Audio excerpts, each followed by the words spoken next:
में मोहल्लों में पानी भरने का कारण है, तो नालियों के ऊपर जो अवैध कब्जे हो गए हैं, मैं सभी से आग्रह करता हूँ। उन्होंने अपील की है कि उसको हटा दिया जाए या फिर नगर निगम मजबूर हो जाएगा उसको तोड़ने के लिए। अवैध किसी भी प्रकार का नाली के ऊपर घर बनाना, मकान बनाना, दुकाना बना, ये अवैध है। और जलमग्न जो हुआ है कहीं ना कहीं निगम की नाकामी भी नजर आई है। भिलाई शहर में मूसलाधार बारिश ने नगर निगम की आंखें खोल दी। आपको बता दें कि बारिश से कई वार्डों में जलभराव हुआ। जलभराव के कारण घरों में पानी घुसा। कहीं ना कहीं नगर निगम की पोल खुलती हुई दिखाई दे रही है। आपको बता दें कि इसी संबंध में जलभराव की समस्याओं को लेकर महापौर ने आपातकालीन बैठक बुलाई, जिसमें कई निर्णय लिए गए। आपको बता दें कि इसी पर अतिक्रमण को लेकर एक बहुत बड़ा निर्णय लिया गया। निर्णय में आपको बता दें कि जो घरों के सामने अतिक्रमण है, उन्होंने अपील की है कि उसको हटा दिया जाए या फिर नगर निगम मजबूर हो जाएगा उसको तोड़ने के लिए, क्योंकि पानी की निकासी करनी है, जलभराव की समस्या खत्म करनी है। इसको लेकर महापौर नीरजपाल क्या कह रहे हैं, सुनिए। आपका बोलना पूरी तरह से सही नहीं है कि शहर डूबा रहा। बारिश लगातार 4-5 दिनों से लगातार हो रही है क्षेत्र में, और कल जो सुबह से जो बारिश हुई, 5-6 घंटों में इतनी बारिश हुई है जो कि पिछले 50 साल का रिकॉर्ड टूटा है। 50 साल के बाद ये दूसरी बार बारिश हुई है।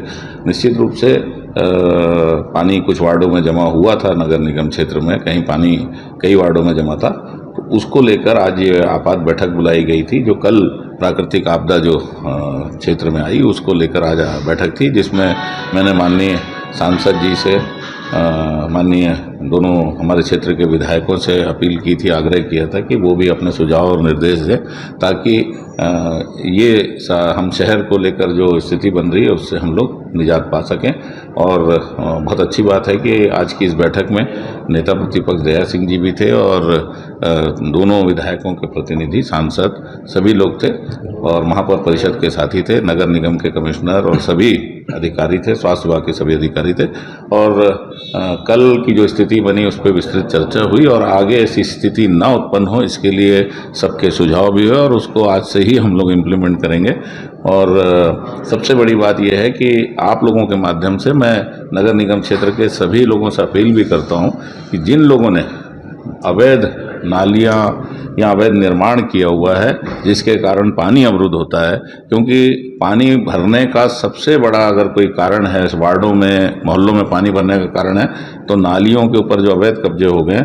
मैं सभी से आग्रह करता हूं कि इस आपदा को देखकर, इस बरसात के इस मौसम को देखकर मेरा सबसे निवेदन है कि जहां कहीं भी अतिक्रमण है या नालियों को रोका गया है, वो स्वयं हटाएं, और नहीं तो नगर निगम कार्रवाई करके वो पानी को क्लियर करेगा, ताकि शहर में व्यवस्था पानी को लेकर गंभीर ना हो। स्मृति नगर, जुनवानी, प्रियदर्शनी परिसर, सुपेला, झुग्गी झोपड़ियों में तो बारिश का पानी घुसता था, हमने देखा। पर पास कॉलोनी जो कि उसका सबसे बड़ा कारण यही है कि पानी जो प्राकृतिक बारिश जो हो रही है उसको निकलने के लिए कहीं ना कहीं तो कोई रास्ता चाहिए, लेकिन वो नालियां जो है, नालियां खत्म हो गई हैं, या नालियां हैं तो नाम मात्र के लिए, उसका कहीं एंड नहीं है, लोगों ने अवैध कब्जे कर लिए।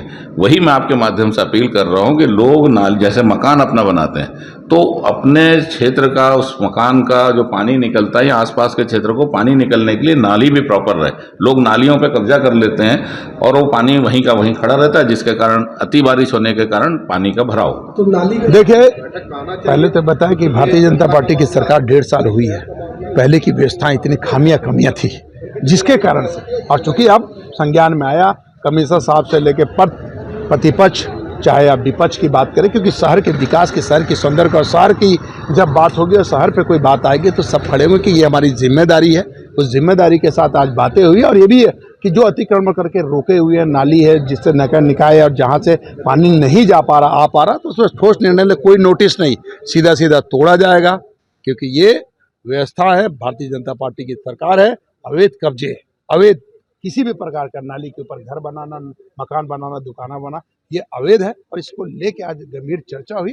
और शहर में अब आप देखेंगे कि आगे स्वच्छता के साथ लोग जागरूक हों, परिवार के साथ, और आगे जागरूकता के साथ में स्वच्छता का ध्यान रखें। पूरा प्रियदर्शनी परिसर भी डूब गया था, बीजेपी कार्यालय भी डूब गया था। देखिए क्या है, पुरानी व्यवस्थाओं को लेकर मैंने फिर से कहा, लेकिन 50 साल बाद पानी गिरा था और इतनी ज़्यादा गिरी थी। लेकिन आज आप देखेंगे कि कमिश्नर साहब के साथ में पूरे MIC के साथ, चूँकि पक्ष विपक्ष सब बैठ के एक शहर को लेके और शहर की चिंता करके और शहर में कितना गंभीर है इस गंभीरता को लेके चर्चा हुई है। जेसीबी बढ़ाई गई, गाड़ियां बढ़ाई गई, जोनों को जिम्मेदारी गई कि अपनी जिम्मेदारी से जोन कमिश्नर जब चाहे जेसीबी किराए पे भी ले सकता है, हैंडल कर सकता है और अपने पूरे कार्यों को कर सकता है। तो वो अपनी उपयुक्तता के ना एक गंभीर चर्चाओं के साथ MIC में और पूरी बैठकों के साथ चर्चा हुई है। निश्चित तौर पर इसका रिजल्ट निकलेगा आने वाले समय में और आपको साफ सफाई शहर के साथ में दिखेगा। देखिए, ये तो प्राकृतिक आपदा मानी जा सकती है कि जितनी बरसात अचानक हुई है इस कारण यह पूरे शहर का जो माहौल था और जलमग्न जो हुआ है, कहीं ना कहीं निगम की नाकामी भी नजर आई है। बोलने में मुझे कोई गुरेज नहीं है, कहीं ना कहीं निगम की नाकामी थी, जिसको भी बैठ के महापौर जी थे, कमिश्नर साहब थे, नेता प्रतिपक्ष थे, तमाम लोग बैठे थे और इस पर यही चर्चा हुई कि जो आने वाला समय है इसे कैसे निपटा जाएगा। तो इसमें बहुत सारी भी चर्चाएं हुई हैं। एक टीम बन रही है कि जिस क्षेत्र डुबान है वहाँ पे जाके सर्वे होगा और आने वाले समय के लिए तैयारी की पूरा फोकस था, इसीलिए आज ये बैठक रखी गई। नगर निगम के द्वारा बहुत बड़ा निर्णय लिया गया। अगर ये निर्णय पहले लिया गया होता तो शायद घरों में पानी ना घुसता। हमारी खबर आपको अच्छी लगे तो लाइक शेयर सब्सक्राइब जरूर करें। जय हिंद, जय भारत।